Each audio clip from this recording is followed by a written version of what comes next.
Up, everybody, with another episode of the Flopbuster Movie Show. It is Tony, it is Gabe, Leo from the Broken Reality podcast, and You today almost we are forgot your talking. fucking name, man. I did. I was You shocked almost because forgot your name. the Yeah, clip wasn't gonna play the intro. There's something I up with saw. my computer. So No, man. I think Disney's changed you, man. has you thinking like I got like something happened by Yeah, I by think Disney? like Was the it some kind of fumes or maybe yeah. the real Tony's locked up, and we got That's this what I was fucking gonna say. There was yeah. It wasn't. It wasn't Alone. Disney. It was Florida. it was Yeah. Florida got to him. yeah. I just did. Nah, I don't know, man. I think like Disney has the technology. They've got that little island that guy tried going to. Oh yeah, Discovery to Island. find the secret lab, dude. So maybe Tony found the real secret lab, and we got this guy, and he's fucking over here causing trouble, not making thumbnails for the show. Like Are we doing the Avril Lavigne conspiracy on Tony? yeah, dude. No, like it's that lady in the plane. Remember, like you're not that motherfucker isn't real. Like that's You gotta do Tony. that. You gotta do that high pitched voice. But that motherfucker is not real. It's not real. All I saw were the ones with it was like somebody Scooby-Doo? they put the video in Scooby Doo from the movie. That's fantastic. No, I went into Florida and I did a lot of bath salts. So if I seem a little different, that's really what it is. How long were you there for?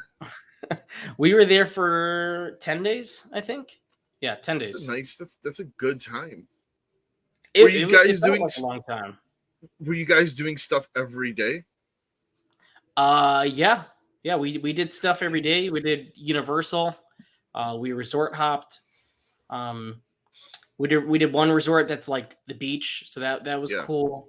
It flew by. By the time we did do Magic Kingdom twice, we did it one of the first days, and we had an extra pass, so we're like, okay, we'll just end it there. But by the time we used it, we were over the vacation. We were over walking around and stuff, so we didn't. We just went to go get sushi instead, so it was just a waste. But it was a lot of fun. It was pretty cool. Do you feel re-energized? Do you feel like you're full of the spirit of Disney? Walt Disney spirit? Yeah. No. I usually people come back from vacation that are like very like energized and happy and stuff. I came back and I'm like, I still hate my job. So I think it's because we did something like every day. I don't know. Like I don't know about you guys, but for me, if I go on vacation, I just want to lay by a pool for like 7 days. Yeah. I'm the same. I don't want to go out and walk every day and walk for miles. Like I just want to chill by the pool, by a beach, call it a day. Yeah, dude, because like we do activities every day, right? Like every day work is an activity. Like I want to do no activities. Yeah. No. I just want to sit at the beach, drink. I don't drink, right? But when I'm on vacation, I do drink pina coladas or whatever tropical drink they have. Yeah. Get a tropical drink and just watch girls in bikinis walk by all day. Can you just imagine Gabe just in some Speedos, just laid out spread eagle on a fucking beach chair, sucking back on a. Listen, when it was a coconut. When I was out in the Dominican Republic in the spring, it was. Yeah. I didn't do the Speedo. I didn't get my Brazilian in time. I'm fucking dying. It was just me on the beach smoking a cigar with a freaking coconut in one hand, cigar in the other one, just on the beach, just chilling in the cabana. Yeah, just catcalling women. It's Spanish, so they're like, hey. ¿Cuánto pasa, chiquis riquis? Yeah. Did you ever see Crabs Up Close, girl? Like just. Hey, you got any Mexican in you? No, you want some? Yeah. Mm-hmm. That's a vacation, Tony. I guess I should have taken Gabe with us at that point. Probably. Sorry. It's all right. I actually never been to Disney. I have no desire to. I mean, I understand why people go, but I don't. It's not for everybody. I would just rather go to, like you said, like a beach or a pool. Right. Yeah. That's just my idea of a vacation. It's just a beach or a pool. Like I'm not even interested in going to Europe. Like just give me the tropical places. Sure. I'm cool. Yeah, that's fair. Yeah, I feel the same way. Yeah. Maybe the three of us should go on vacation and we'll teach you how to vacation, Tony. You know? I had a great vacation. We had great times by the pool. We had the pina coladas. We had fun. We had a good time. We did a little too much. Like that was you gotta do an all inclusive. Like yeah, dude. Like that's why you're coming back home and you're working like 4 doubles a day. It's because you gotta do the all inclusive. Like you just gotta like all drinks, all food, all paid for. That's what you're gonna get down in like the tropics. Well, that's what we had. That's what we had on the cruise last year, and that's what we kind of had that with this. A lot of this, you're part of the vacation club for Disney, so you get a lot of stuff. That's nice. That is nice. The vacation club is nice. And then it's nice. So a lot of it was included. We decided. Well, not me. We listened to my cousin Julian, which was it was a fucking dumb idea anyway. Which was him going, "Let's do a 10-day pass," and we're like, "Okay, that sounds fun." Like, no, it's actually pretty fucking horrible by like the 4th day. And you're just walking around Florida and you're dehydrated and you're having like the worst heat strokes going on the same rides over and over and over again. And it felt long. It felt very long. But when we were by the pool and we were resort hopping, just trying different food, different things that Disney was including exclusive to us and like drinks by the bar and stuff, it was amazing. It was awesome. Dude, that was like your main problem. And Julian's a great kid. I've known him forever. He's a very sweet man. But he chooses to live in Rockford, Illinois. Like he's not making any solid decisions, you know. Like you listen to him, it's your fault. It was our fault. We pointed this out every time he had a new idea. We're like, we listened to you. We let you have your little plans, and it all went to shit. This time we can't do that, man. We can't. But that was the only downside. It was it was a little too much going on. So next time I will take a page out of Gabe's book. Just imagine you, me, Gabe. You're just laying there, and we're just oiling you up. It's not weird. No, I don't like that part. Wait, not that way. Not that way. I don't like that. No, we're family. This is weird. Hog hands to the strangers, right? I mean, what type of Game of Thrones episode are we in now? It's fine. It's fine. That's fine. It's okay. He was a horrified look on his face. No pasa nada. Oh man, it went off the rails very quickly. We haven't even started. We haven't even started. We haven't started talking about the movies yet. We haven't even started talking. I do want to get Leo's thing on Turtles, Mutant Mayhem. Oh, you want to get started right away? We're talking about Turtles, and I want to talk about the cursed films. We will, but that was a cursed film too, guys. Well, did you not like the movie? He hated the movie. Really? Yeah. Really? Yeah. That was like the first time I felt like Turtles was teenagers. I felt like teenagers, but like actually had like real filmmakers behind it that actually cared about a story. So I think the animation was phenomenal. The animation was just. I don't think there's been I like the animation more than like Spider-Verse's animation. So I love the animation. The animation was great. Those guys are I really like Jackie Chan as Splinter. I thought that was fun. I think he did a great job. Yeah. The voice acting. The rest of the movie was just not for me, man. You know, I feel like Donatello wasn't even fucking smart. He just watched anime. You know? Like, I'm sorry, I'm going to drop spoilers. I guess that would be a nerd today, though, wouldn't it? It'd be a fucking kid. No, dude, he's supposed to be fucking smart. He's a genius. He's a fucking genius. And what? Like, they're like, how do we beat him? I don't know. I watch Attack on Titan, and they throw things in their fucking butthole or whatever. And I'm like, no, that sucks. Raphael like 3 lines in the movie. I feel like I don't even know. I just think that the story was simple, right? It wasn't like a convoluted or bad story. It was just very simple. Dude, I hated the ending though. I hated the ending with them in high school. Oh, with them going to high school. I thought that was so fucking stupid. That took all the air out of the movie for me. When that happened, I was like, fuck. I'm like, why are they accepted by humans now? That doesn't make sense to me. So I feel like that part, I don't know how I feel. I guess I'll see how the sequel plays out. I wasn't sure about the high school element either. I'll watch the sequel.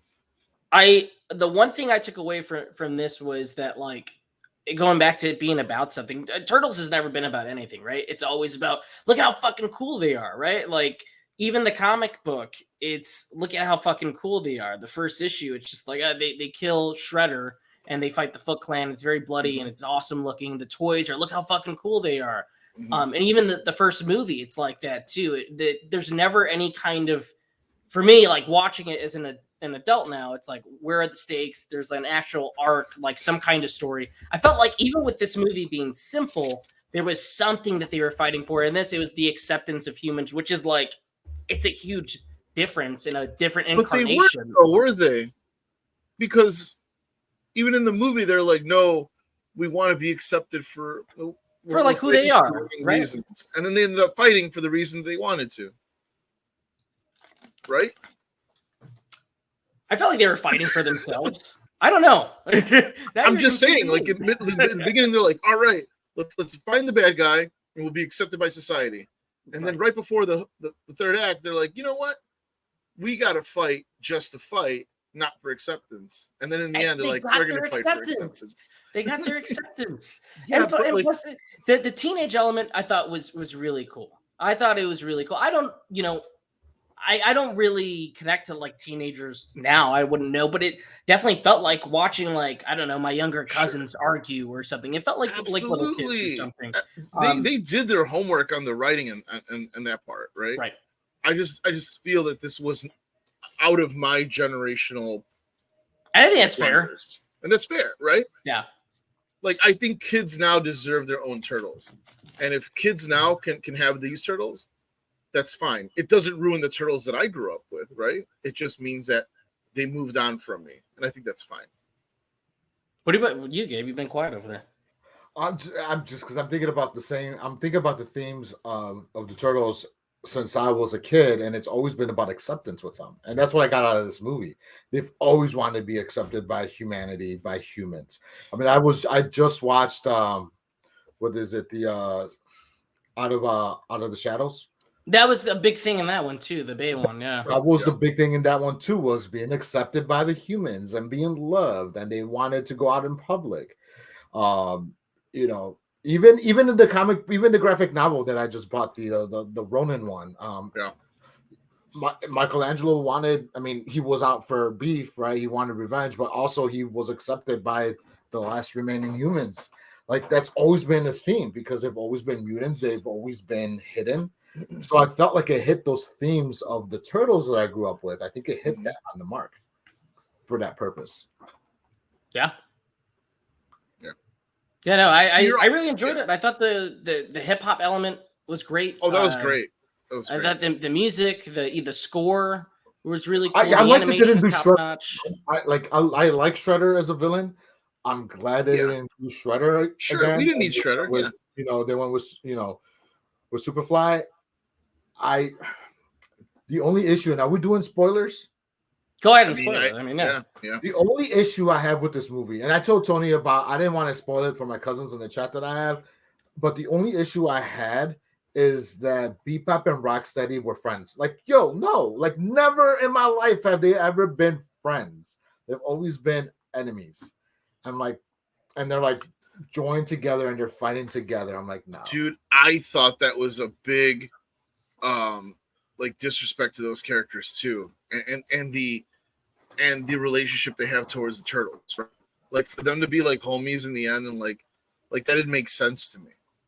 So, because I don't know, because I think it took away a lot of the mythos of the series to put Bebop and Rocksteady in the movie. They should have done like Ground Chuck and Dirtbag, or like there's so many Ace Duck. Like, there's so many different characters they could have used.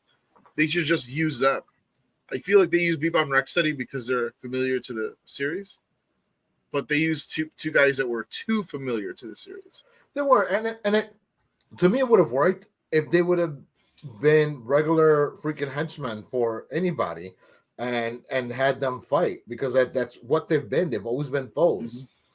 And like to have them unite against Superfly, I was like that was hard for me.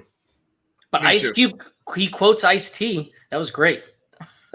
But But the one reason I accepted it was because every iteration has changed so drastically, and there's even that show Rise of the TMNT, which is it's not even like the same. It changes literally everything. That I think if we allow every iteration to just reboot each and every time, I can accept the changes that they make if it makes sense for the story. And here with every mutant wanting acceptance in some kind of family, I was okay with that, but I didn't like that Bebop and Rocksteady, they don't have too much screen time, and that turn for them is so quick that we don't even get enough time for them to be villains.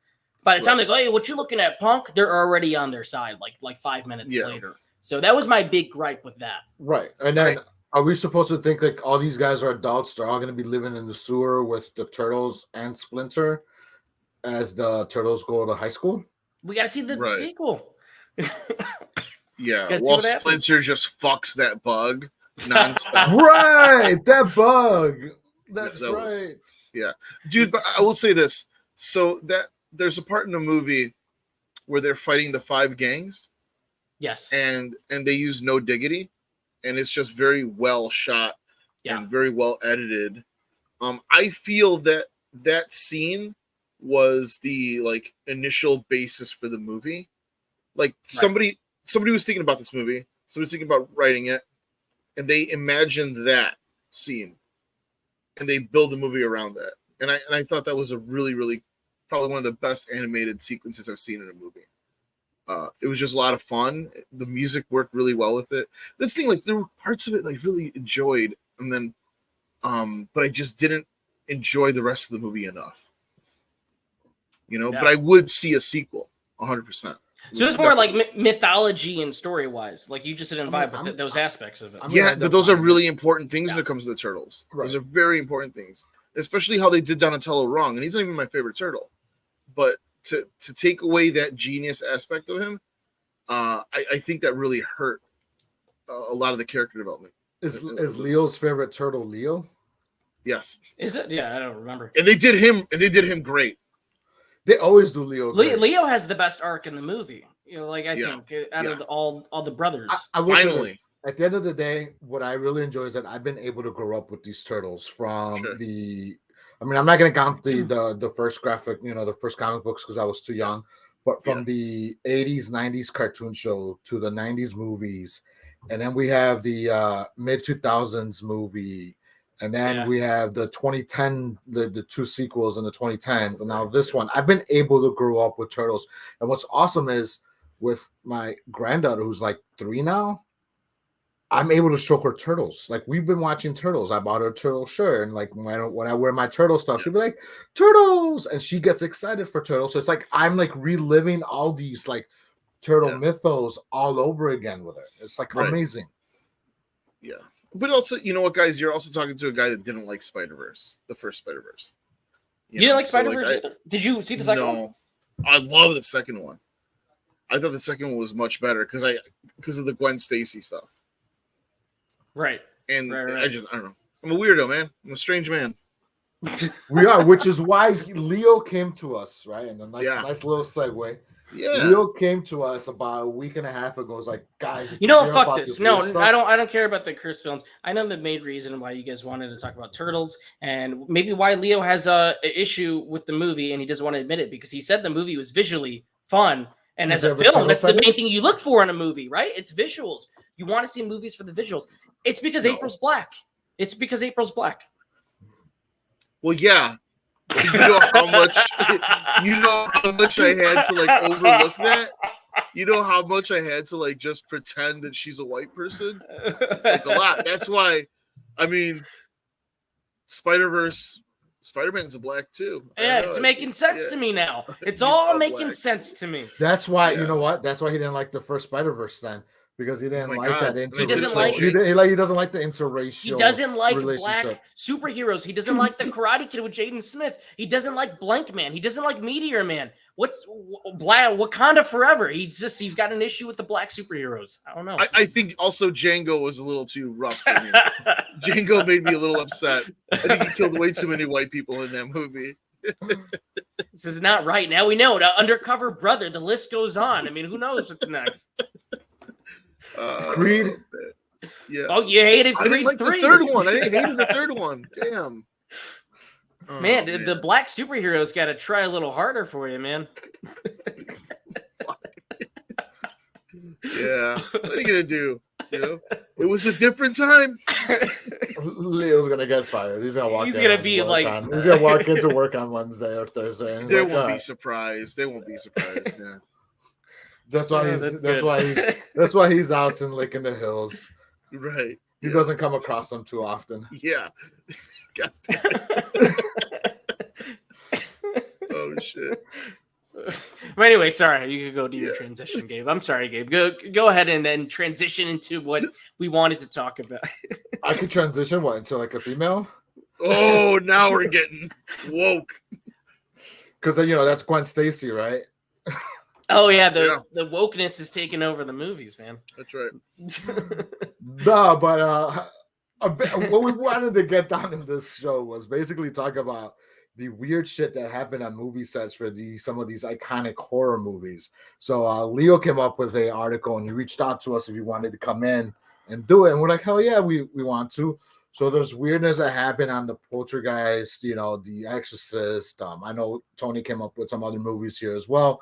So that's what we're here to talk about. That's our bread and butter for today's episode. It was actually the weird occult things, supernatural things that happen on these horror movie sets. So I'm gonna shoot it out to Leo because he's the one that brought it up to us. So one of the weird.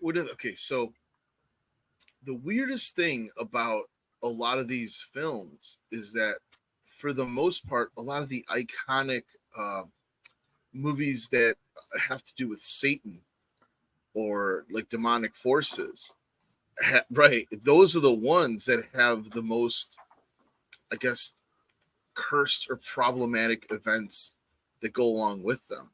And I think at the earliest is Rosemary's Baby.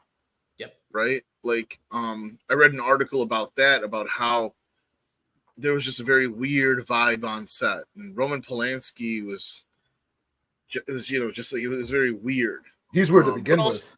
Yeah, but also if there was any weirdness surrounding him, it was probably because he was diddling a child during the movie being made. But Mia Farrow got like divorce papers from Frank Sinatra, and everybody's like, oh, that's weird. But I think the strangest thing is that Sharon Tate was murdered. I think during the press tour for that movie.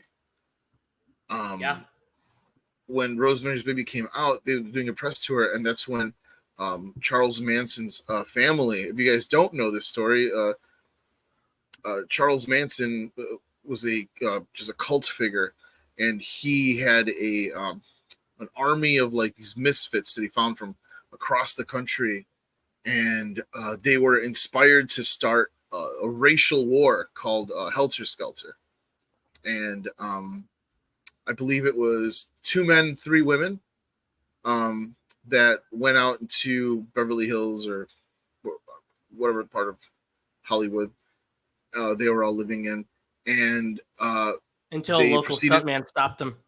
Yeah, that's right. I wish, man.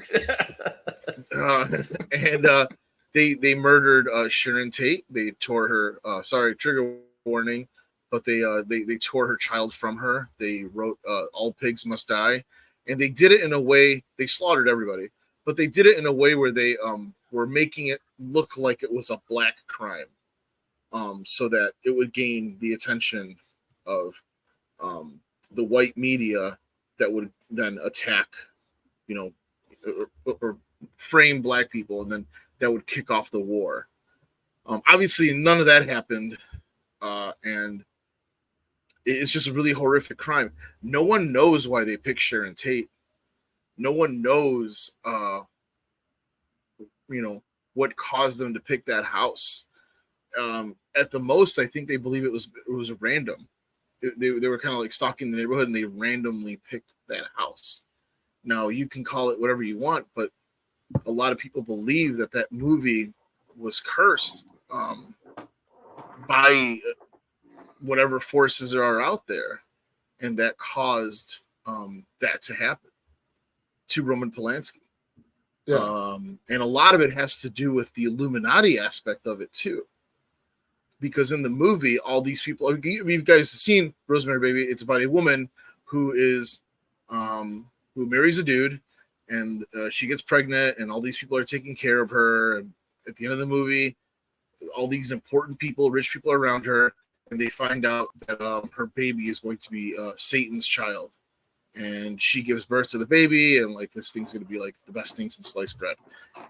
And that part of it is very Illuminati-esque. The Antichrist. The Antichrist.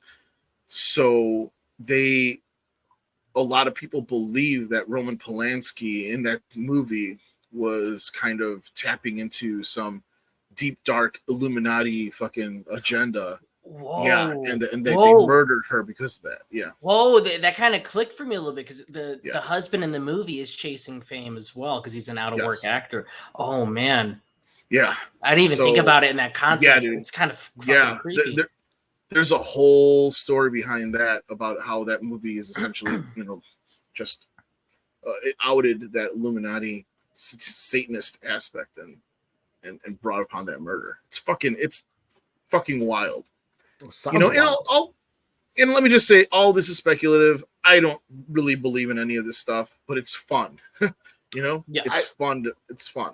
I do believe in all this stuff, to be honest. You do? I am a huge believer in like the Illuminati, aliens and all the occult stuff. Like I feel like shit's out there that nobody knows, that somebody knows, that doesn't want to tell people because of the mass panic that it would cause. You'd be. I'm not trying to judge you. I'm more or less just picking your brain. You believe that there's a secret.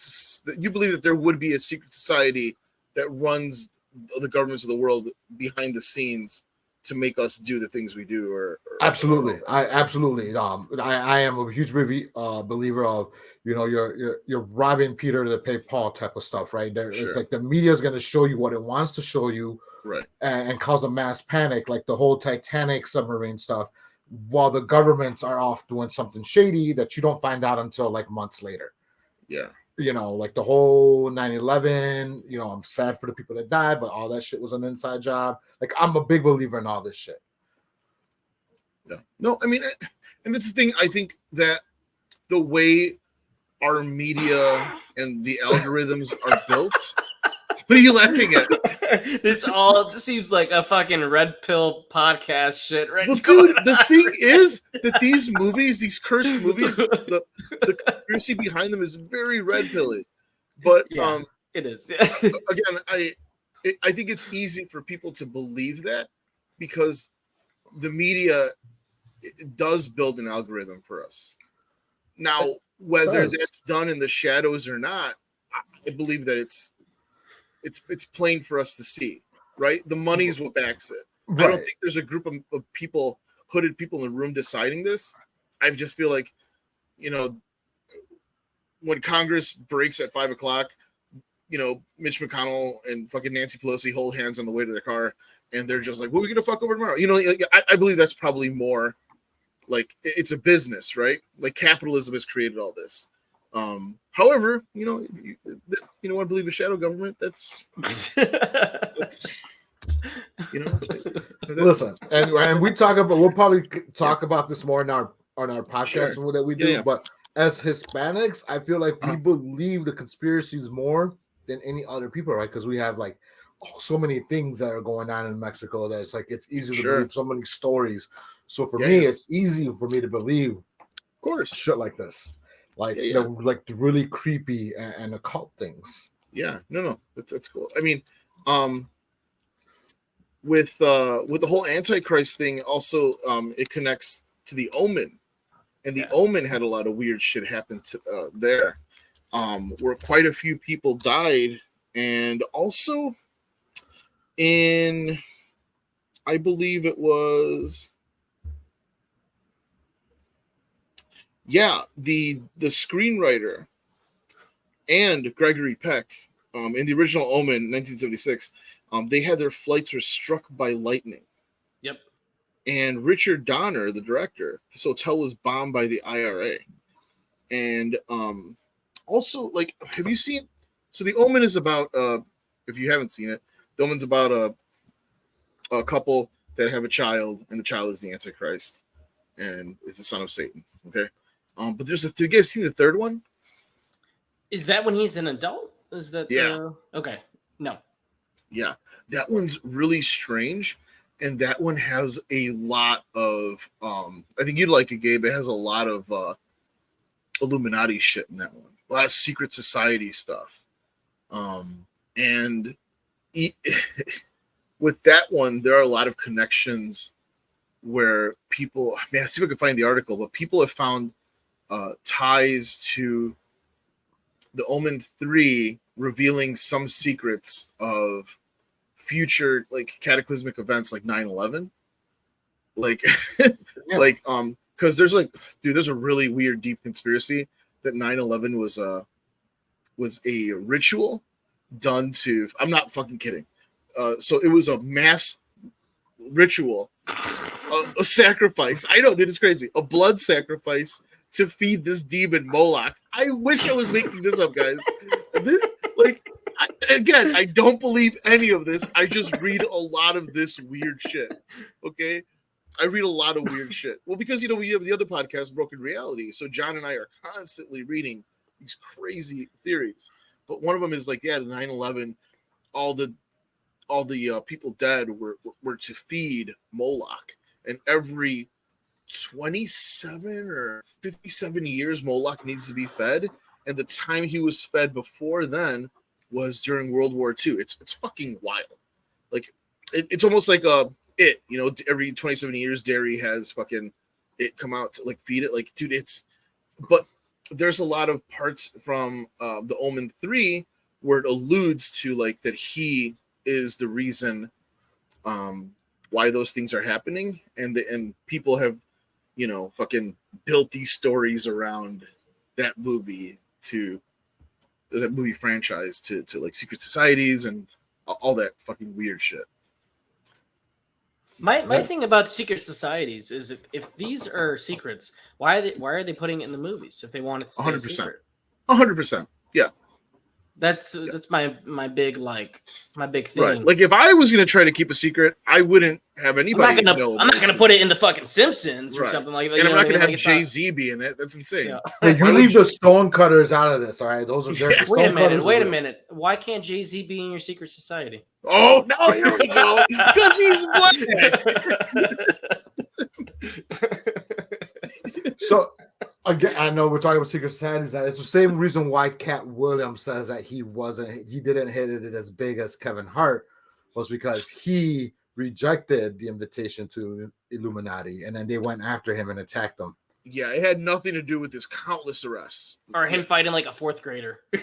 Right. Or him slapping his wife. Actually, he got beat up by a fourth grader. That's right. Yeah, it had nothing to do with that. Yeah, it was completely the Illuminati. So there's one movie I wanted to bring up because it's my favorite. And a lot of people probably know this, and that's The Exorcist. Exorcist for me is number one in as my favorite, right? So everybody obviously knows The Exorcist. We got the new Exorcist coming out.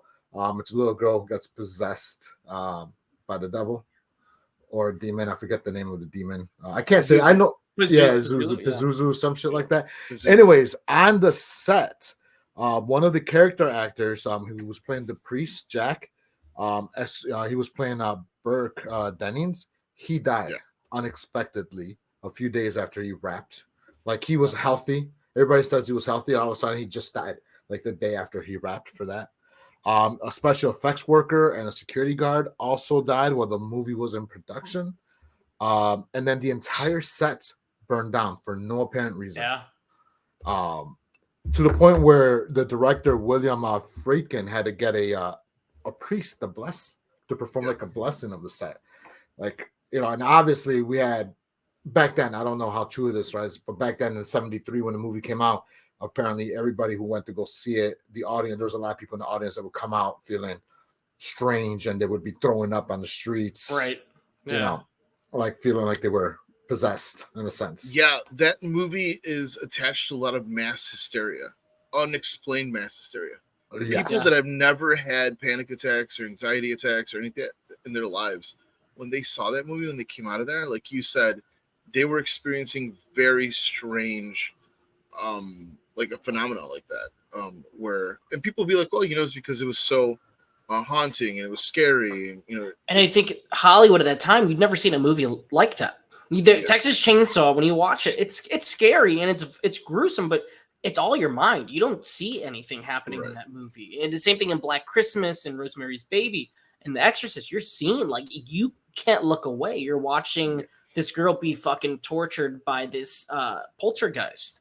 So I could see why, but it's fucking crazy.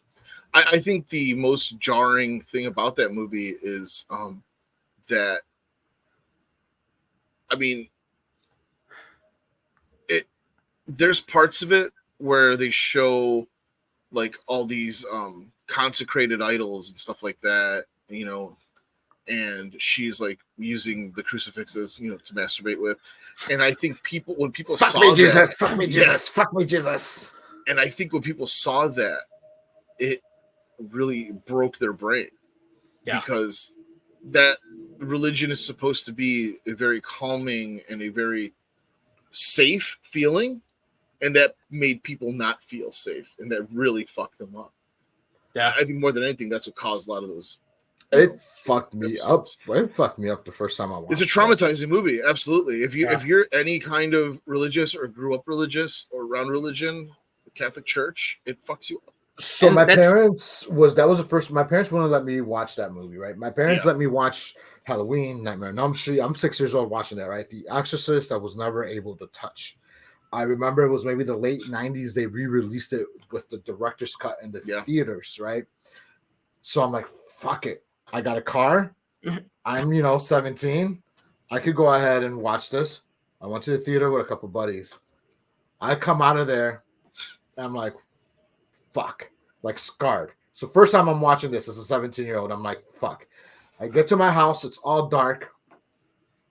And in my house back then in Aurora, the first thing you see is a set of stairs. Now, in the director's cut, the crawl that she does, like down the stairs backwards, like the crab walk, like backwards, like that was new at that time. Yeah. So like as soon as I entered my house, a dark ass house, and I saw those set of stairs, the first image I got was that fucking backwards crab walk where she gets to the bottom of the stairs and just throws up blood. I'm like, I am not going upstairs. I was like, I slept my ass on the fucking couch. There's no way I was sleeping upstairs. That shit still scared me. Fuck that. What I wanted to say was that, you guys mentioned the mass hysteria. That was a time too. When this movie came out, we were going through such a transitional period in the U.S. Things were, we had the Vietnam War still going on. We had stuff in the White House going on. You mentioned Helter Skelter, a lot of the Manson stuff, and these rise of serial killers in the U.S. Summer of Sam was still going. It was a lot of really dark shit happening in the early 70s that fucked with the American meet the Johnsons kind of household, where this movie came out like the perfect storm of a time, where it really like fucked with a lot of families, and like you had like they're having priests bless the movie or any of those things. It was just like it was a crazy time to release that. But I wanted to touch. Go ahead. No, I just wanted to mention real quick with the almond, and then you guys can continue. There's one story I heard where I believe it was the prop masters were in the car driving on some highway. They get into a car crash, and the woman in the car was decapitated. The male driving was perfectly fine, but the route that they were by said Omen 6.66. So that was another Omen story that I read that I just wanted to touch on real quick. It's funny that you brought that up because there's a fourth Omen movie. It was a made-for-TV movie, The Little Girl. I don't know if you guys saw it. No. But it was made for TV, and in one of the scenes, this truck bed crashes through the car and it decapitates a woman. And they got a lot of flack for using a real life situation that happened to be connected with another movie in the franchise, using it in that movie. I did not know that. That's pretty messed up. Yeah, it's super messed up. Yeah. But what's another movie for you guys? What's another one that you read up on? I think we should go big with Poltergeist. That's I would say that's the biggest one people think of, for sure. Yeah. Especially because of the sweet little girl that was there. Heather O'Rourke, yeah. Heather O'Rourke, yeah. I mean, she. I mean, Leo's the one that is the expert on the poltergeist, so I'm gonna let him tell us about exactly. the poltergeist. Yeah. Go ahead and lead it. Well, again, like I'm gonna, we all know, if you haven't seen it, Poltergeist is about a haunted house, and it's loosely based on the Amityville horror, very loosely, and they've taken elements of other haunted experiences that people, experience in their homes. It's a Spielberg movie, yeah, and in the movie, there's a little girl who's having these, I guess, interactions with ghosts. And the little girl, Heather O'Rourke, she died shortly after the third movie from a very rare disease, from what it looks like. But not only that, a lot of weird shit happened. 4 cast members died either during or soon after the filming of the series.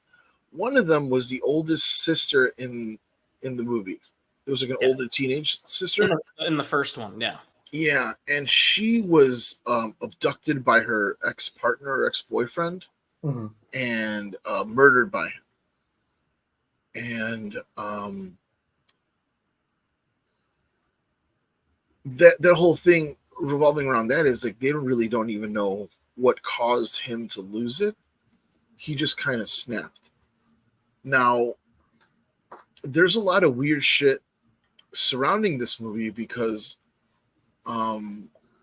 for the props in, I believe the first one. Yeah, the first one. In the first one, the bull scene, yeah. In the prop scene, in the props, they weren't props. I guess buying like pre-made skeletons was much more difficult, and they just bought actual skeletons. Yeah, it's cheaper. Yeah, it was cheaper to use that, and apparently a lot of people felt that they were desecrating graves by doing that, or they were just like messing with some otherworldly stuff. And a lot of things started happening on set, a lot of unexplained things. Even Craig T. Nelson has mentioned that like there was just this weird feeling, and he was like, "Oh, I attribute it to the energy of the crew. We were so into making a horror movie," but like, I don't think that's it, man. Like, I really do think that something happened here with all these things and all these people dying. Like, the old man from the second one, that creepy ass old man, Kane, the preacher, like he was battling stomach cancer, yes, but like he died shortly after the second movie was made, and his performance in that movie was very, very eerie, unsettling. He's probably one of the scariest scary movie villains that I remember. And like there was like no makeup, it was just all dude, right? And also the shaman in that movie, I think his name is John Shepard or something like that. He ended up Samson. He ended up passing away too. His name was Will Sampson. He ended up passing away shortly after, and he actually performed an exorcism on set because he said he felt some very strange vibes coming from the area that they were using, and the fact that they were using actual skeletons was because they'd use them in the first 2 movies. It was unsettling to him, so he performed an exorcism and he died. And he did. Yeah, dude, I don't know. A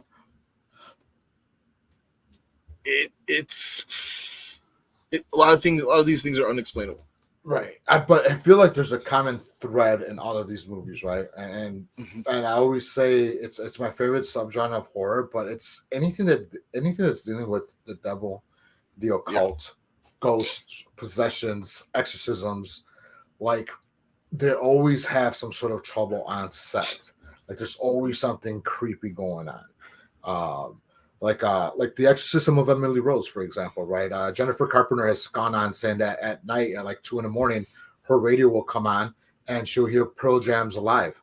And then it wasn't only her, the entire production team will also be hearing creepily Pearl Jam's Alive, play through clock radios or whatever throughout the production.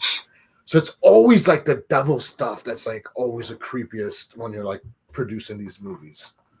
And I think that's true, because I think a lot of us that are skeptics, we say, oh, it's bullshit, it's fake.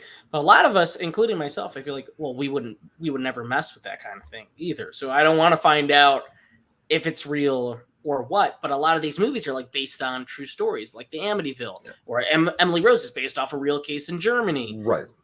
There's another story about Poltergeist that I came upon today, where because of the sets that they used on the lot where they shot a lot of these movies, Heather O'Rourke was on one of the final seasons of Happy Days. The crew claims, and a lot of security guards that worked at the studio, that they saw the ghost of Heather O'Rourke still on the catwalk where they hung the lights, and the crew would walk back and forth giggling and running around. And even the gaffers would say they saw the presence of a little girl on the sets, like if she was playing with dolls or whatever it is, running around giggling. And the same was said on the set of Ghost, where they used a couple of the sets on the lot as well. A lot of crew members claim they saw the ghost of Heather O'Rourke on that film. I believe it. It is weird. It is a weird one to be like, oh yeah, we all saw the same exact thing. Like the crew of Happy Days, unrelated movie with Ghost. And this is all pre-internet. These are all people that they're shooting movies, but these are guys that are like 20, 30 years in the industry working for a studio. It is kind of a creepy occurrence that they all kind of share. Right. So one thing that, like, because I watch so many of these, that Jessica tells me, or my mother, because my mother's deeply religious, right, is saying that when you watch these types of movies, you invite things into your home. Like obviously you watch a Nightmare on Elm Street or Halloween or Michael Myers, you're not really inviting them to come into your home, right? But supposedly with spirits and with the occult and stuff, that could come through your TV screen or through the theater and attach itself to you. So that, like you're saying, you're at the theater, is some ghost, something attaches to you, some spirit, and you bring it home and you invite them into your home. And then you get the creepy stuff that happens in your home a lot of times. Yeah. Because I'm sure we all have ghost stories. Pretty sure we all had some creepy shit happen to us. Yeah. No, I think everybody has had something happen to them that's unexplainable. And that's what makes these things so interesting too. This is why it makes it my favorite subgenre of horror. Like my all-time favorite possession devil stuff is because of the extra stuff that you sometimes get when you come home from the theater from watching these. We should talk about Amityville. We should talk about that one. Yes. Who has the Amityville stuff?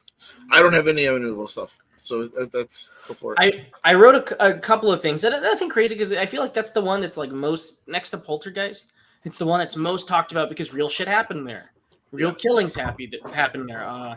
What's his name? Ronnie DeMeo? Was that his name? Ronnie. Yeah, he killed his family.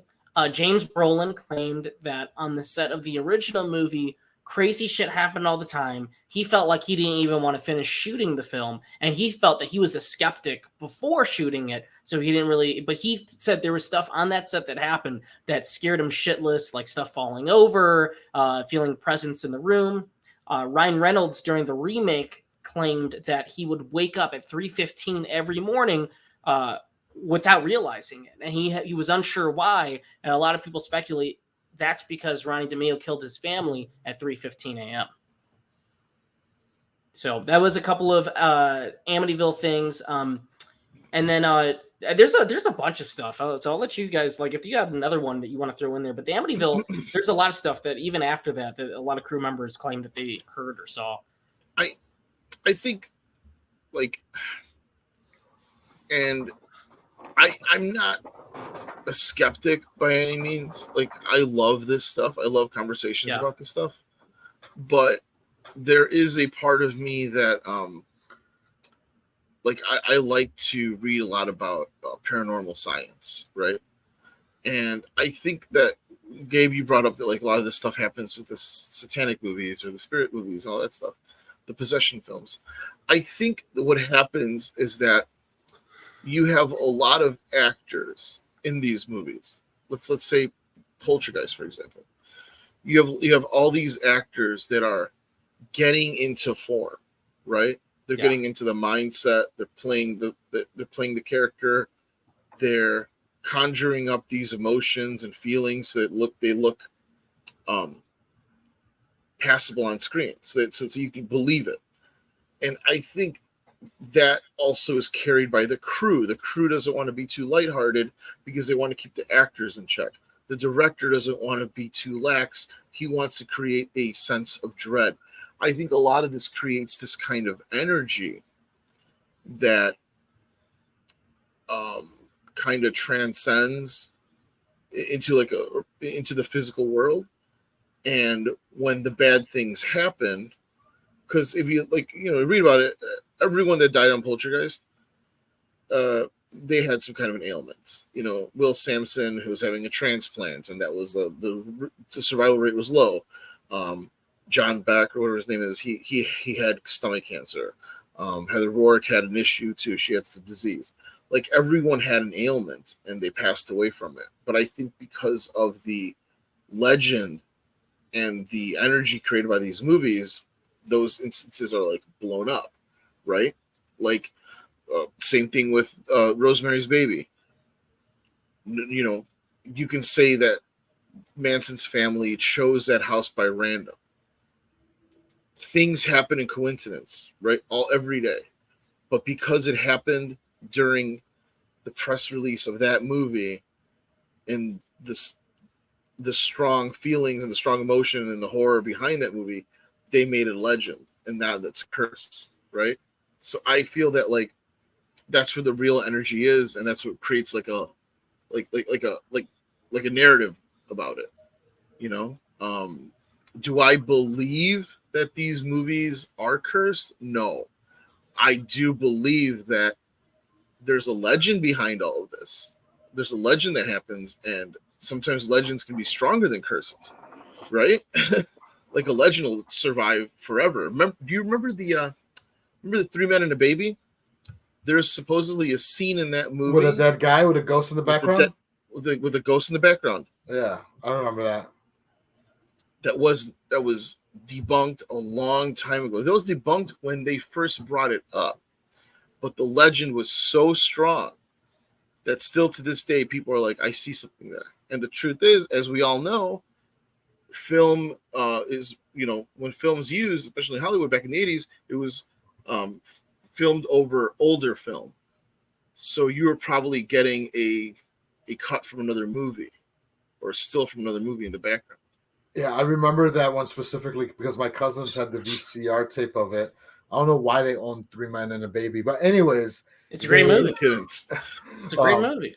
Every time we would have the sleepovers, right, it would be like, oh, you want to see a dead body? Sort of like freaking, and then we put it on the tape, and then we fast forward to the part, and then we rewind it back, and then we'll pause it, be like, look, the dead body's right there. The dead body's right there. Yeah. Yeah. So I do think that the story behind it is so great, and there's such a energy created from these films that it makes us want to believe. It does. Now, I'll pose a question to you guys, right? Because a lot of these movies that we're talking about are very pre-internet, right? Mm-hmm. Do you think that legend was easier to fabricate or to make pre-internet than it is now? Because now when we're talking about like possession movies, right? Nowadays you don't really hear much. Like The Conjuring had a couple of stuff, but it hasn't made it to like legendary status, right? You don't really hear a lot about what happened on The Conjuring set, right? Like pre-internet stuff, that's all legendary. Like, is it harder to sort of make these new movies into legendary status because of that? Yeah. I think that pre-internet, word of mouth was the original creepypasta, right? So I think that like now where we have creepypasta and all these weird stories are passed through the internet and everything, back then it was word of mouth. And I think now we probably wouldn't be seeing that. I think that's why we haven't seen too much, many of these stories pop up now. Because we have all this access to everything. And I think back then, the seed of doubt was thriving, because of these word of mouth stories. Right, because all these movies, like you mentioned, The Poltergeist, we said The Exorcist, Rosemary's Baby, The Omen, they've all Amityville, right? They've all been like, for some reason, like it feels like they were spectacles back in their respective days. Like you're gonna go see, and it's gonna be an event. People were lining outside for blacks, outside of The Exorcist for all these movies.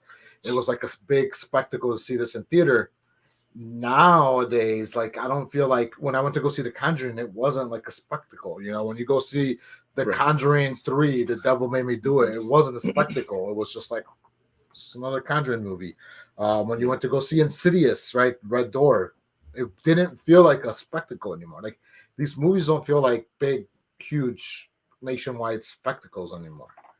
Right. I do want to comment on the Conjuring one because I did find a few stories on the Conjuring. And The Conjuring was at least the first one before we all became, the fucking $1 billion the multiverse franchise. of horror franchise. It was based on a real story. It was, or at least we don't know if that story's true, but there's footage of the actual events happening on the internet. You can find the old footage from the 70s, the old recordings. This was a movie that came out, and it did have that. They tried to do the whole Exorcist thing where it was like priests were at the theater blessing the movie. Well, Warner Brothers didn't know, became a huge hit, made like $400 million either way. And the crew claims that they felt things on the set of the movie. This is a movie that also had their sets catch fire, their prop departments catch fire. Vera Farmiga claims that she was afraid to take home the script because of the things she felt on that film. And then James Wan also claims that he had an experience where he was working on the film late night and his dog was growling at something in the room. Every time he looked, nothing was there. So there was things like that. And even the house and the land that they use had a lot of terrible shit going on there because they were using it in Connecticut, which had a lot of terrible history in the 1700s and the 1600s. But I get what you're saying, Gabe. But with movies now, there's the social media presence. We see every single aspect of a movie.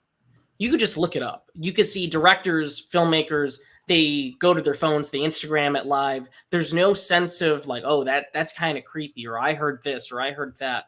Like, even if you haven't seen The Exorcist as a kid, you were told about The Exorcist. Right. So the legend was bigger than the movie itself. No matter what you thought of the movie when you saw it, that energy was scarier than anything that you were going to see in the movie anyway, So I think that's the big thing working against like a lot of horror movies now, especially movies like this, that it's never going to feel like that because then you didn't have to rely on the internet. You just heard it from a buddy or like a cousin. You know what I mean? Yeah. I think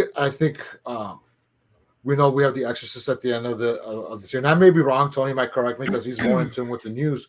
But I feel like that Exorcist movie that's coming out, I don't know how it's going to be. I don't know if it's going to be good or not. I don't know. I'm going to watch it. But I felt like you haven't heard much about it. All of a sudden, the trailer dropped.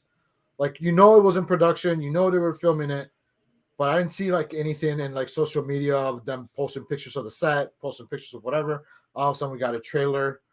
And then that's it. So I'm hoping that they're going to try to build some buzz around that as it gets closer to it. I think it's hard because you're kind of chasing the Holy Grail in a way. When movies like Texas Chainsaw or that or Jaws, like it goes back to what we said. It's like that lightning in a bottle magic. Even it's like every possession movie chases The Exorcist. And it's kind of shitty because The Exorcist on its own, even if you're not scared of it, it's a really good drama. It's a really good movie that was like nominated for Best Picture and all these prestigious awards. But it's also like incredibly scary. It's like creepy and it's nasty and it's gross.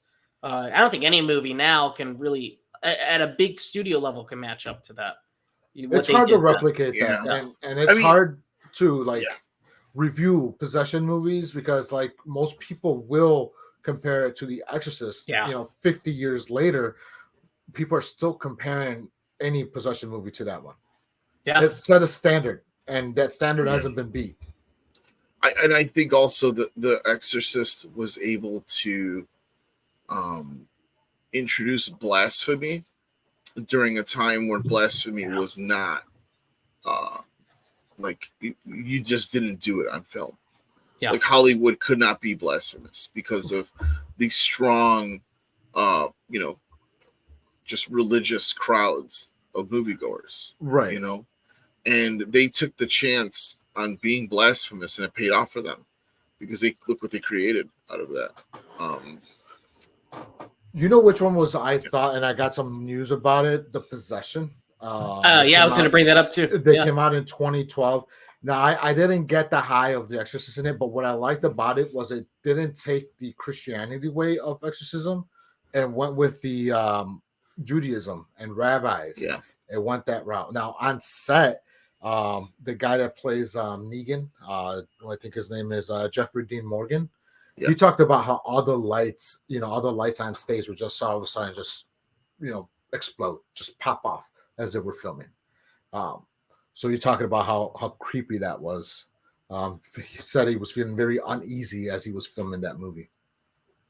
Yeah, and I think a lot of crew members also had an issue with the box. Whatever that box was is like, I don't know if that's real, but like that and the mythology behind that exists. And there's people that really believe in that thing. So on set, they had lost that in the props department, and a lot of the cast and crew did not want them to make another one.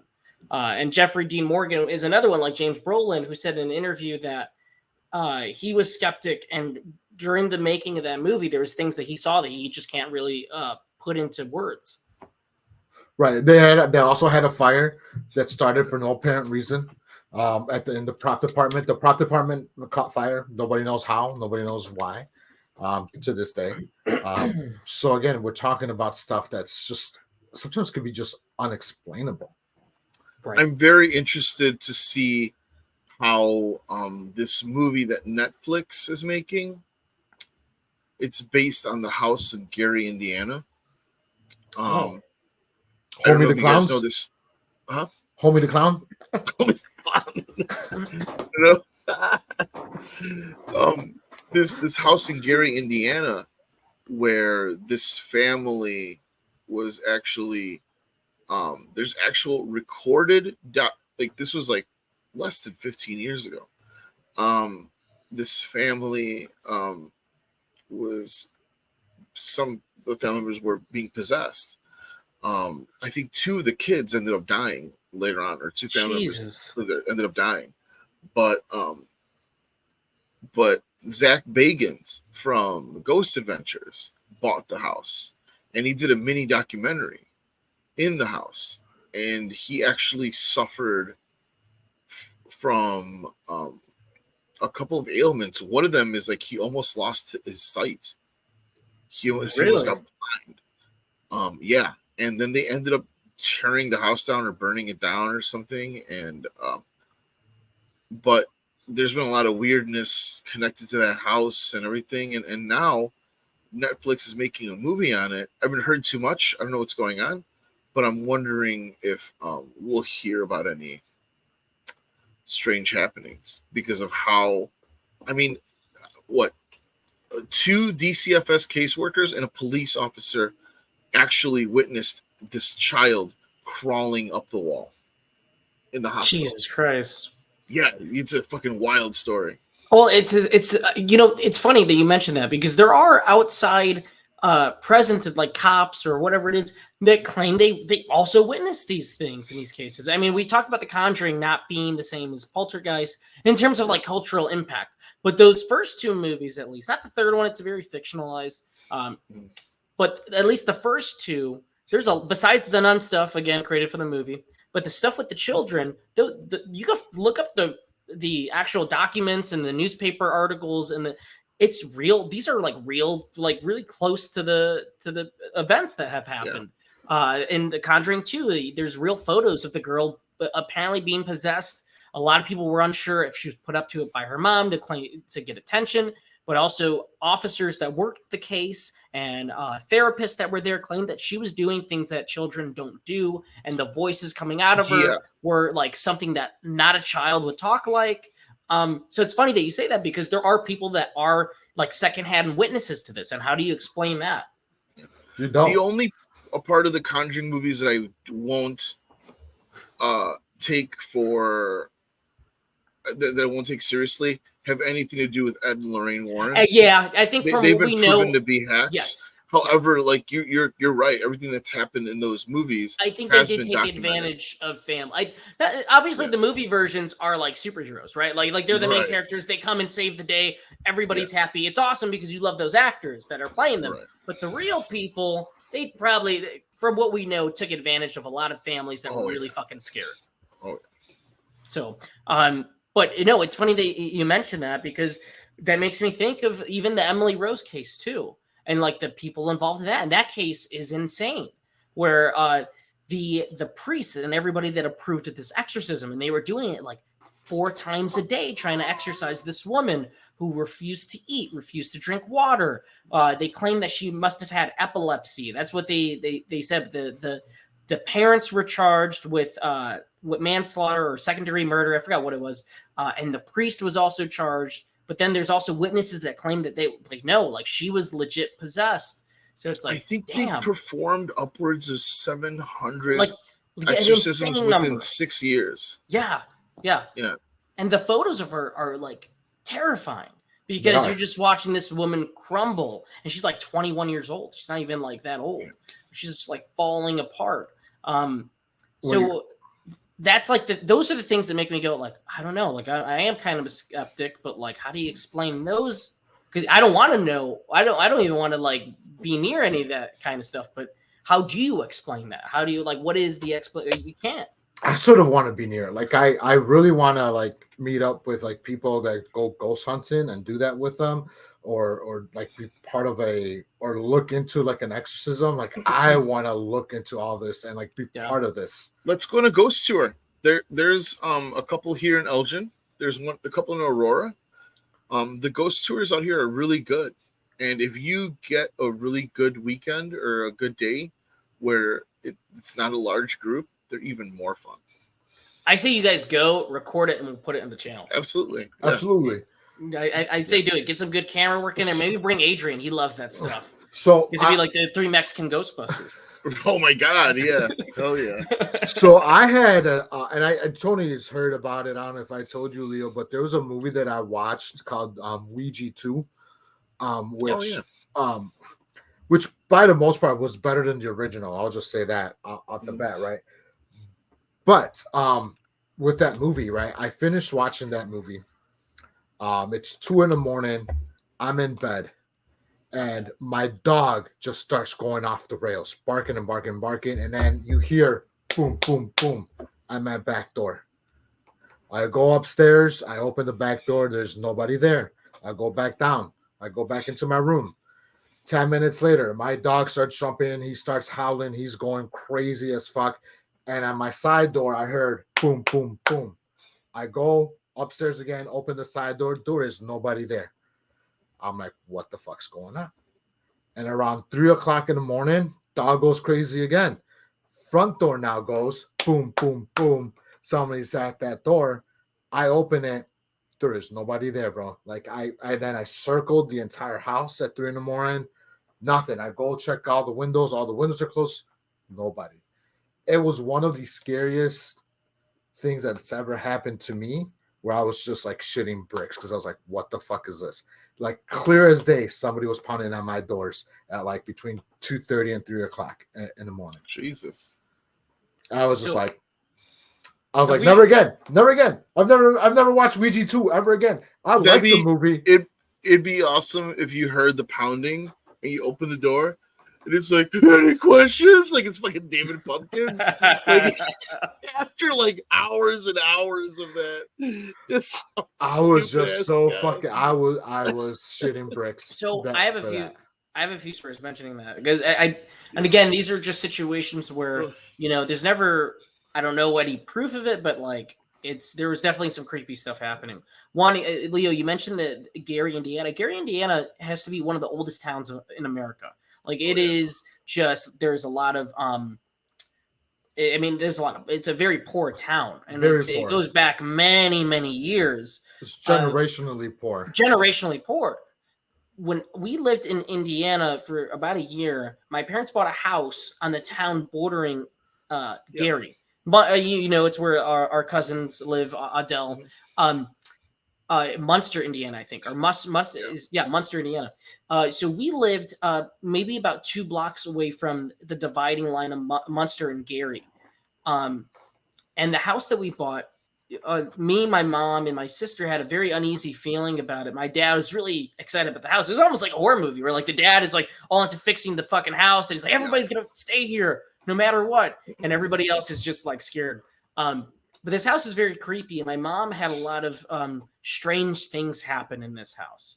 I mean, my mom's got a lot of very scary stories, but this was one of them that like I couldn't even sleep because I had an uneasy feeling. But the things that she described were like hearing voices and footsteps, and one night claiming that they saw something in my mom's car. So I just think like Indiana in general, a lot of these old towns like Amity Island and stuff, like there's got to be something there that like people experience for generations and claim I saw this or I saw that. I mean, like if you really want to get paranormally into it, and I think this happens a lot in the Midwest, we're all living on native land. Yeah, that's another, yeah. And we've consecrated and we've disturbed their burial sites, their holy sites. Mm-hmm. We've destroyed their land. We've polluted their land. And if you want to believe that some of the most in tune with the earth people are the natives of this world, right? And here in America, it would be, the Native Americans, they were the most in tune with the planet as one, spiritually and even scientifically, right? Like they were just connected. So as we took them out of here and murdered them and took everything from them, their lasting revenge would be to have places like Indiana, Illinois, Ohio, Michigan, Minnesota, like all these places here in the great Midwest where they were heavily populated. We destroy them. Like these hauntings may be echoes from their past or their revenge upon us, right? Oh, absolutely. I mean, when I was living on the South Side, we all talked about how we were living on old Indian burial grounds, and that's why a lot of like South Side buildings in Chicago are haunted. I mean, Tony, you're now in Arizona. There's this place in Jerome, which is It's like this huge mansion that's like out like on the cliff that supposedly is like one of the scariest places in all of Arizona. Yeah. I hear all of the U.S. Apparently one of the top haunted places across the country. Right, and it's the Southwest. So I mean, the Southwest is also filled with so much stuff, just like the Northeast is, because you have the Pilgrims, you had the Mayflower, you had the witches up there. It's just the witch stuff is crazy too, because all the women that they killed, the innocent women that they killed, assuming that they were innocent women, assuming that they were practicing witchcraft or whatever it was. All those stories like link together, all the famous hauntings, and whether it's Connecticut, Rhode Island is a big one. Rhode Island is like, you hear so many stories. And I think that's where The Conjuring was. Was it Rhode Island or Connecticut? I forget. Connecticut for the first one. What is in Rhode Island? There is stuff that's haunted in Rhode Island too, but like even upstate New York, all of these places have just some of the scariest fucking stories you hear. Right, Maine and like New England. It's just scary ass shit out there. Yeah. There is there is another one, and this isn't my story to tell actually, but again, it's Indiana too. And this is actually my sister's experience. Are you talking about Joe Jackson at the Michael Jackson house in Gary? Yeah, just you hear the screams of a child being whipped to perform. Cut me a switch, boy. Cut me a switch. But my sister used to sleep over my grandmother's house there, like all the time. She like loved sleeping over there. And they at my mom's? Yes, yeah. Okay. Yeah. And I don't know if you heard this story, Stephanie. This is Stephanie's story. But I didn't sleep over this time. She had slept there in the upstairs living room. They had a knock from the police at 3 a.m. and the cops claim that somebody in the house called asking for help, and everybody was asleep. And they have no idea to this day who made the phone call, but it was coming from inside the house at 3 a.m. Oh, shit. Probably old man, actually. You know? Probably my maybe, old man. maybe he's fucking scared for us. Hey, get me out of here. Maybe she's being a little bitch. It could have been that, but the I way never heard that story. Yeah, no one ever told me that story. Yeah. She told me that immediately, and I was terrified to ever go sleep there again. That's awesome. And then my little brother would sleep in like this little fucking Harry Potter area in the basement where he had like a bed and stuff, and it freaked me out. And I was like, "Damn, you sleep down there?" Like I was scared. I never loved it. They all went and every weekend, and they loved it, and I was terrified. I would stay back in the comfort of my bed, and every time like, "You don't want to go sleep over grandma's?" No, I don't. Like the shit that between the scary basement and then that story, I was scared to step foot. So your brother was like Hugo Simpson? Yeah. Yeah. He pretty much was. Yeah, he had a little Harry Potter area and stuff, and then like I heard that. I recently slept there, and it was quite possibly the most relaxing sleep I've ever had. Was it nice? Oh God! So whatever. maybe that's why you loved it. Well, if there is any kind of malignant spirit there, it obviously is only attracted to children, and it's like Well, okay. Without without making fun of it, right? But like most of these movies though are like children based, They do attack. It seems to be like if these things exist, they do attack weak-minded individuals. Right. Children, dogs are very sensitive to it, like animals are, cats, what have you. That's what probably freaks me out the most, right? Is actually kids in these movies. Like if you're gonna have one of these movies and it has a kid in it, I'm gonna be freaked out because I know it's gonna be like true. Do you want to know why? Tell me. It's always kids. The theory is that a lot of these spirits that go after children or animals and people with like a weaker mind is because these spirits are elemental based, right? Like there's a difference between elementals and your dead grandpa's ghost, right? Your dead grandpa's ghost is here and he's just like walking around with his pants off. He'll smack you in the head. It's just like that ghost is a reoccurring energy, that is doing the thing the person that died did every day, right, over and over again, like a carbon copy, like a electromagnetic, like just rerun, right? But an elemental spirit is formless, soulless, and comes from the earth, and it feeds off emotions, sexual energy, anger, all different range, and the beings on this planet that have the best array of those emotions are children, right? Like a little kid will be happy, sad, angry, full on meltdown, screaming energy within a 5-minute span, right? Like all of those emotions. So those elementals are attracted to children in theory, in that way, or like animals, right? Because animals, their emotions change. So that's why you hear of so many instances where children are affected or whatever is affected, because those elemental spirits are trying to drain them of their energies. Right. It's fucking weird shit. It is weird stuff because, we're in like an hour and 20 in, right? And we haven't even touched astral projection, or we haven't, sleep demons. We haven't sleep even demons.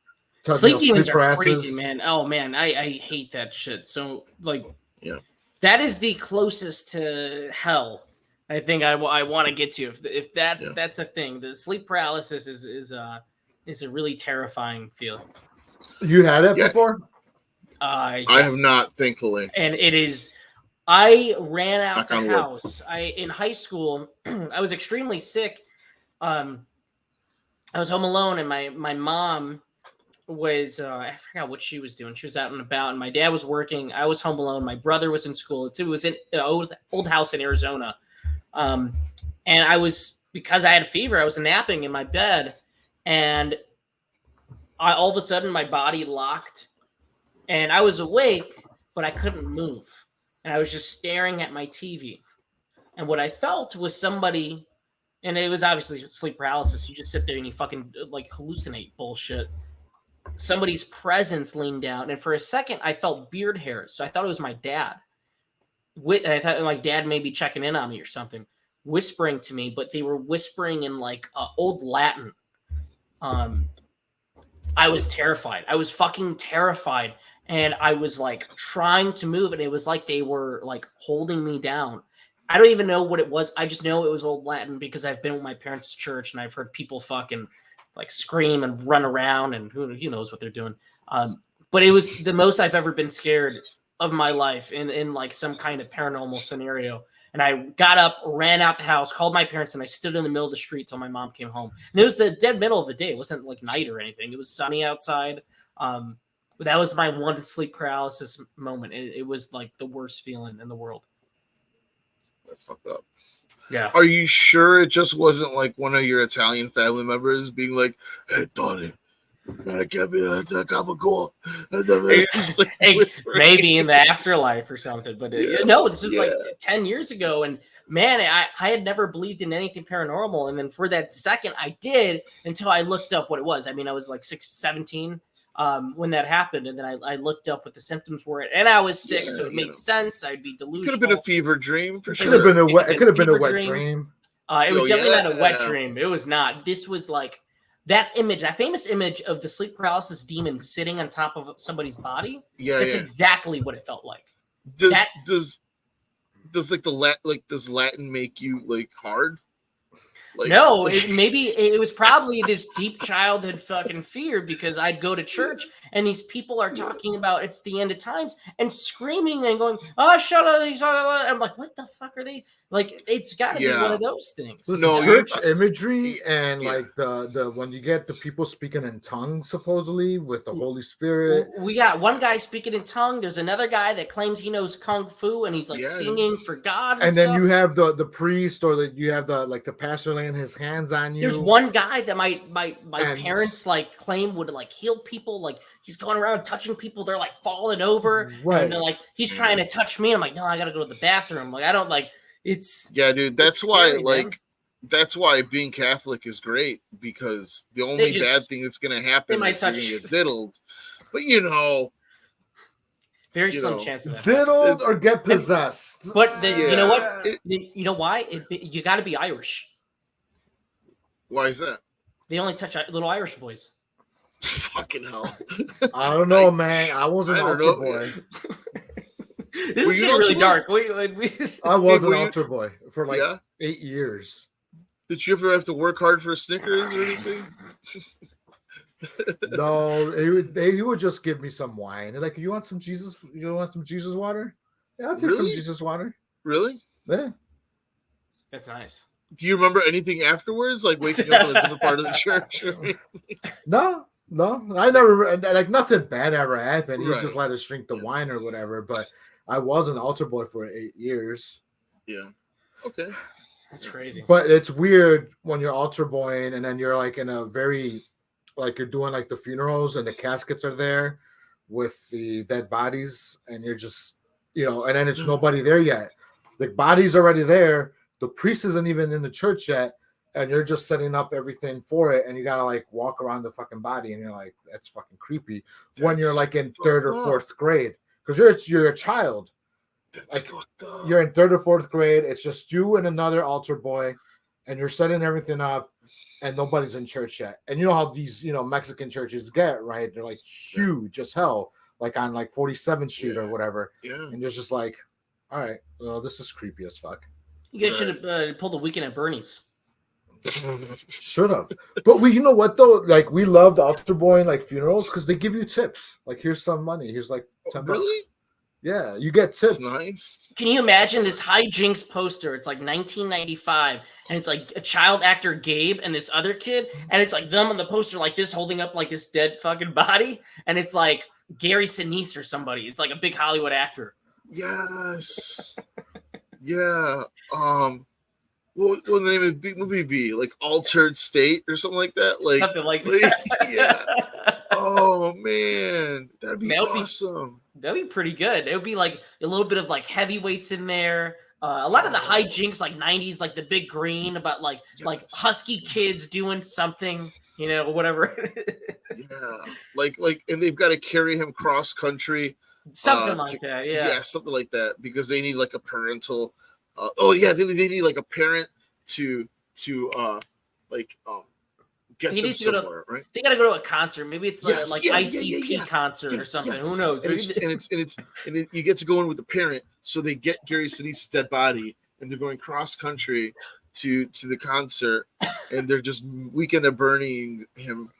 Oh my god, it's fantastic! That's a really good concept. And then at the concert, he's like stage diving and fucking crowd surfing, and Tony just turned him into a juggalo, though. Yeah, well, I don't know what happens at those juggalo concerts. I really don't. I had a cousin who was a juggalo. He took it very seriously. Oh, dude! And then like Gary Sinise's corpse has like sex with a woman, and like it gets weird, but like it's a juggalo. It's ICP. It's like 90s. It's the 90s hijinks. So there's things we can get away with non-consensually. That would be perfectly okay. I agree. He has unlimited rigor mortis. Oh, perfect. Perfect. No, that works out fine. Yeah, I like it. I love it, man. I love it. Is there any other movies you guys want to shout out as we approach the 90-minute mark?